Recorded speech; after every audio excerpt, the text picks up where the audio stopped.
Quando fritamos ou cozinhamos um ovo, aquela clara que passa de transparente para branca nada mais é que a proteína albumina que desnatura pela alta temperatura, não só pela alta temperatura, existem outros processos. Agentes naturantes, agentes químicos, acidez e mudanças nas condições do meio. Vamos lá. Cocção do ovo. 1 minuto, 3 minutos, 5 minutos, 7 minutos, 9 minutos, 11 minutos, 13 minutos, 15 minutos. O que é a diferença?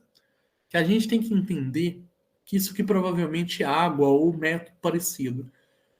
Que o calor é por... Como que chama? Quando é por fora. Condução, convecção. Quando o calor é por convecção, vocês viram na minha matéria, o calor ele é indireto. Alguma coisa entra em calor que esquenta tal coisa. No caso do ovo, seja convecção, a tendência é as paredes do ovo coagularem, então elas absorvem calor e vai passando, vai passando, vai passando, vai passando. Então, 1 minuto, você não tem calor lá dentro da gema porque só deu tempo de coccionar a primeira camada. 3 minutos, esse calor já vai passando e cada vez vai para mais para dentro. Por isso que é importante a gente entender que a primeira vez que eu falei para vocês acharam esquisito, que algumas cocções demoram mais de 4 horas. Vocês lembram que eu falei isso? Que braseados demora 3 horas, etc. Então, porque a tendência é que o calor seja passado do externo para o interno. Então, de fora para dentro. Se eu tenho um calor muito baixo, se eu tenho uma fonte energética muito baixa, vai demorar mais, concordam? Creio que sim, né? Por isso que a gente vê que demora, e por isso que quando a gente faz carne em temperatura muito alta, ela assa muito rápido. Isso é um problema muito grande.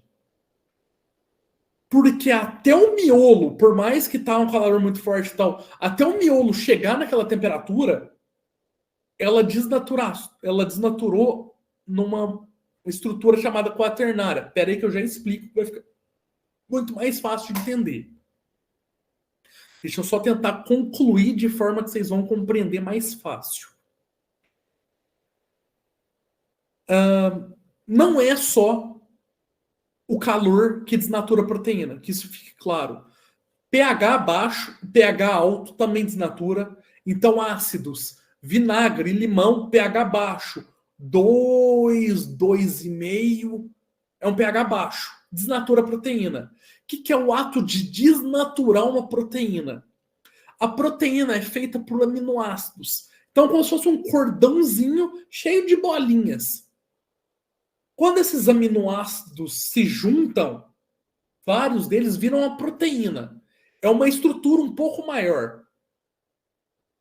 Dependendo das condições que são colocadas, temperatura alta, acidez, base, radiação, agitação, entre outros, essa proteína, essa estrutura de aminoácido, ela se comporta de um jeito diferente. Inicialmente, a estrutura primária é como se fosse um cordão bem liso, um fio de cabelo liso. A segunda, já elevada a algum dessas propriedades, seja calor, etc. e tal, ela sofre um dano. Pensa num bife de picanha com aquele tecido conjuntivo grande, elevado a uma temperatura muito alta na churrasqueira. O que ele faz? Ele não dá uma entortada? É isso. É essa estrutura que era de um jeito, que foi submetida a calor ou outras condições que vão modificando. E ela vai entortando. Um exemplo claro. É como se fosse fio de cabelo sendo queimado. Ele não dá encolhida, parecendo plástico. É isso que está acontecendo. Ele era de uma estrutura, quando ele foi submetido a essas condições, ele estrutura de uma maneira diferente. E reparem que a última estrutura é um novelo. Então, ela inicia como um fio de cabelo liso. Na segunda, ela lembra um fio de DNA ou um cabelo cacheado, em formato de cacho. A terceira, ela já dá uma embolada meio esquisita. E a quaternária, a última, ela embola num monte. A terciária vai embolando, vira uma bolota gigante, parecendo meu cabelo quando acorda de manhã. E é isso que acontece durante o processo de cocção de qualquer produto. Quando ela chega na quaternária, ela tá um novelo bizarro, ela tá uma pelota de um monte de coisa tudo apertada. Então, o máximo, na maioria das vezes que você quer, é uma estrutura terciária. É uma estrutura que já passou pelos processos adequados, mas que não virou um novelo de lã. Por isso que a carne fica seca. Sabe quando a carne fica seca e fica meio dura, assim, tipo filé mignon bem passado? Ele chegou na estrutura quaternária. Ele encolheu pra caramba. É isso.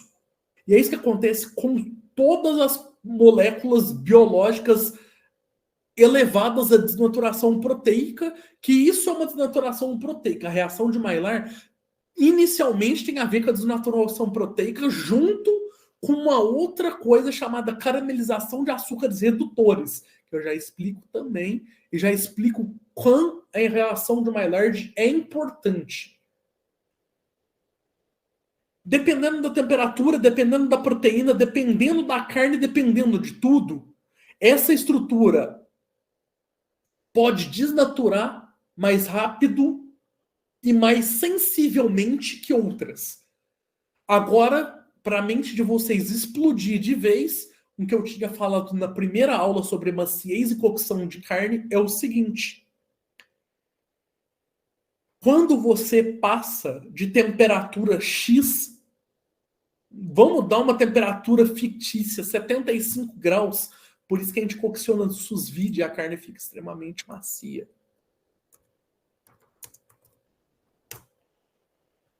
Por isso que o sous vide é um hack da cozinha, porque você define a temperatura que ele vai chegar. Lembrando mais uma vez, a temperatura de 70 graus da água, por exemplo, uma hora ela vai chegar no miolo a 70 graus. Vocês podem ter certeza disso.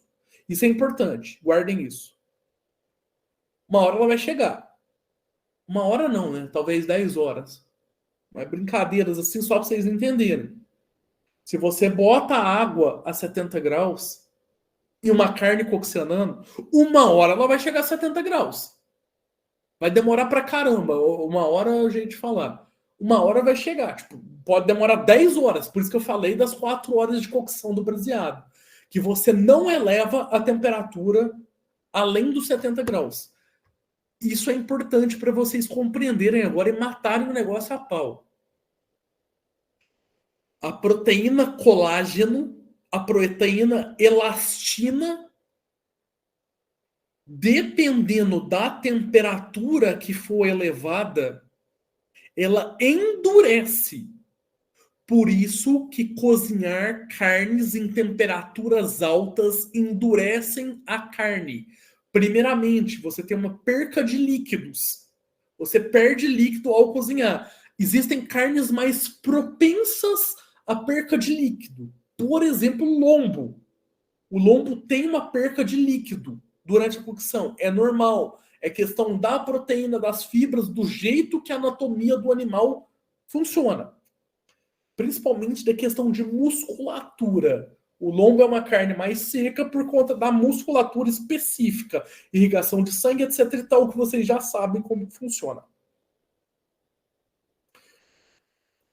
Quando você submete a carne à temperatura de cocção de estrutura terciária ou não 100% quaternária da proteína específica, ao invés da elastina comprimir, ela se transforma num gel. Então, vamos pegar 2 exemplos clássicos para vocês compreenderem de vez. Músculo bovino coccionado em panela de pressão, picanha cortada em bife, coccionada no fogo alto na churrasqueira. Qual que é a diferença das duas? A carne de panela, músculo coccionado em panela de pressão, tem um creme, tem um gel entre as fibras e ficam extremamente macias. Por quê? Porque na maioria das vezes a pressão produz com a pressão uma cocção em temperatura menos elevada por conta da pressão exercida. Então você consegue, com menos temperatura, chegar à temperatura de cocção mais baixa no miolo da carne por tempo mais rápido, por um tempo mais acelerado. E, diferente, a gente tem a picanha em formato de bife, que tem uma camada bem espessa de tecido conjuntivo entre a gordura e a carne, que tem muita elastina, que é elevado a muito mais de 180 graus, 200 graus, que é a temperatura do fogo da churrasqueira. O que acontece assim que começa a assar? Ela dá uma entortada. Entortou, já era, tá dura, não tem o que fazer. Picanha ficando dura porque fez errado. Compreenderam? Minha garganta tá doendo mais ainda agora. Já tô com dor de garganta, eu falando desse jeito, com essa expressividade toda, piorou. Entenderam?